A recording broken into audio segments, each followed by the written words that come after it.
Alright guys, this is Adam from Thoughts in Motion, and today I'm going to tell you a little story. Now, I'm a big fan of Paulo Coelho, and this story comes from his book The Alchemist, which is a really great book if you haven't read it. Basically, the story is, it gives, because there's no one true answer to what is success and happiness in life, there's no one true answer to it, but the story kind of gives a vague sort of, it gives some context to it. So the story goes, there was a young man who was fairly bored in his life, and he wanted to know the secret to true success and happiness in his life. And the young man, he said, you know, I'm gonna go find somebody. Someone's got to know the answers. So the young man does his research, and he eventually finds out there's a wise man.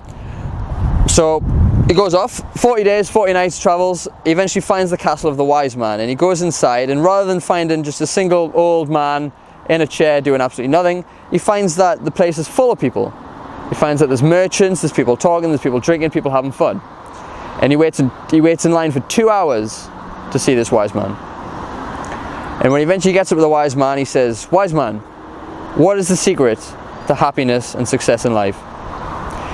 And the wise man says, "Look, I'm too busy to tell you that right now, but I promise I will." He says, "In the meantime, why don't you go off around my castle and have a look?" He says, "But while you do that, I would ask you to do me a favor." And he gives the young man a spoon, and he says, "I'm going to put 2 drops of oil on this spoon." And he says, "I want you to go around, but do not spill the oil on the spoon." The young man says, "Alright, okay, cool." So, young man takes a spoon, focuses, he goes all the way around the castle, up and down the stairs, round the battlements, everywhere. Takes him another 2 hours. Comes back to the wise man and says, "I've done it. Not a drop spilt." The wise man says, "That's good. It's good. It's exactly what I asked you to do. But did you see all the tapestries?" And the young man says, "No, I didn't." He says, "Did you see the gardens that took gardeners 10 years to perfect?"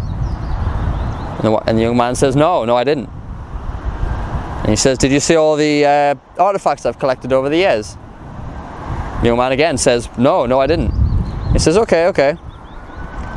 This time I want you to go around again, and I want you to see everything that you possibly can. And I'm going to let you keep the spoon. You go around and take the spoon again. And the young man says, "Alright." So he goes around, he sees absolutely everything. He gawks in amazement at the tapestries. He reads everything he can about the artifacts. He goes around and sees the garden. He smells all the flowers. He has an amazing time. And he comes back to the wise man. He says, "I've done it. I've seen everything. It was amazing. I can't believe I missed all that the first time." And the wise man says, "Good. I'm glad you liked it. But look at the spoon." The young man looks down at the spoon. Not a drop of oil was left.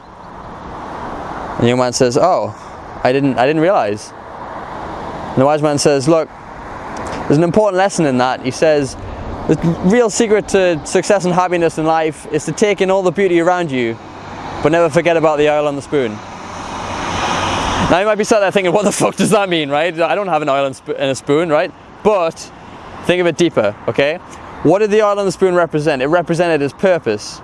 It represented the path that he was on and where he wanted to go, and everything he meant was right in front of him there. But what did everything around him symbolize? That was the rest of his life. And he failed to concentrate on one or the, he failed to concentrate on both, sorry. He chose to focus on one or the other. He didn't focus on both. And that's the real secret. You need to find your purpose and follow it. The purpose is your oil on the spoon. Everything else you need to look as well, because life is beautiful and you need to take that in, but you also can't forget about your purpose in life. If you want to be really happy and really successful, you need a purpose, but you also need to see the beauty around you. It's a bit of a rainy day, but it's still beautiful. I hope that you like that story, and I will see you in the next video.